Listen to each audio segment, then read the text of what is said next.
তানজিদ তামিমের ছক্কার ঝড়ে ধারাভাষ্যকার বললেন মনস্টার। তামিম সাইফের ব্যাটে এশিয়া কাপের সেরা শুরু বাংলাদেশের। রশিদ খানের কপালে তখন চিন্তার ভাঁজ।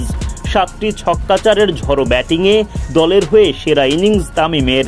এক ক্যালেন্ডার ইয়ারে টি-20তে বাংলাদেশের হয়ে সর্বোচ্চ 26টি ছক্কার মালিক তিনি। তামিমের বিদায়ের পর ধুঁকতে থাকে দল। এশিয়া কাপে টিকে থাকার লক্ষ্যে মঙ্গলবার আফগানিস্তানের বিপক্ষে মাঠে নামে বাংলাদেশ। দলে এক হালি পরিবর্তন নিয়ে শুরুতেই চমক টাইগারদের। টস জিতে আগে ব্যাটিংয়ের সিদ্ধান্ত বাংলাদেশ অধিনায়ক লিটন দাসের। সাইফ হাসানকে সঙ্গে নিয়ে ইনিংস শুরু করতে নামেন নিয়মিত ওপেনার তানজিদ তামিম। সাইফ তামিমরা একেবারে দেখে শুনে শুরু করেন।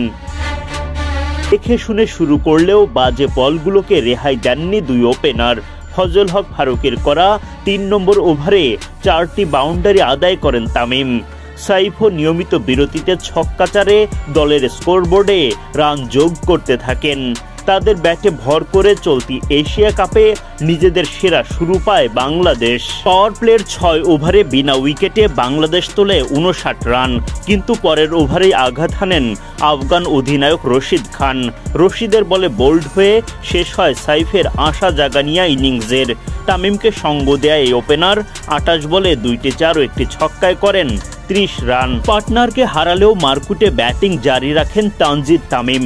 ফর্মে থাকা অধিনায়ক লিটন দাস অবশ্য এদিন নিজেকে মেলে ধরতে পারেননি। নূর আহমেদের বলে এলবিডব্লিউর ফাঁদে পড়েন। ফিল্ড আম্পায়ার সাড়া না দিলেও রিভিউ নিয়ে উইকেট আদায় করেন আফগানরা। 11 বল খেলে 9 রান করে মাঠ ছাড়েন তিনি।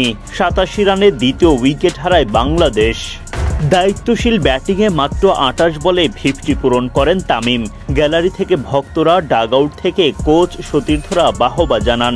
ব্যাট উঁচিয়ে তামিম দেন অভিবাদনের জবাব।